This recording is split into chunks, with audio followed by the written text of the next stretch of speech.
छत्रपती संभाजीनगरमधील 2.5 वर्षापासून महायुतीचे सरकार राज्यात असून विविध माध्यमातून निधी उपलब्ध करून विकासाच्या योजनांना गती दिली आहे। मतदारसंघातील विकास कामे मार्गी लागण्यासाठी नागरिकांनी मतदानाच्या माध्यमातून साथ द्यावी अशी साथ महायुतीचे उमेदवार अतुल सावे यांनी मतदारांना घातली। कैलासनगर वार्ड क्रमांक 66 मध्ये काढलेल्या प्रचार पदयात्रेच्या निमित्ताने सावे यांनी नागरिकांशी थेट संवाद साधला।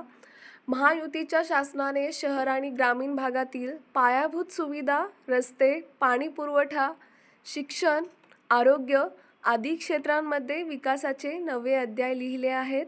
अजून अनेक कामे प्रलंबित असून विकासाच्या या गतीला लोकांनी मतदानाच्या माध्यमातून बळ द्यावे असे त्यांनी आवाहन केले। दरम्यान इंदिरानगर, बैजीपुरा येथील कार्यकर्त्यांनी सावे यांच्या नेतृत्वात भाजपमध्ये प्रवेश केला, तर लोहार समाजाच्या शिष्टमंडळाने उमेदवार सावे यांना जाहीर पाठिंबा दिला।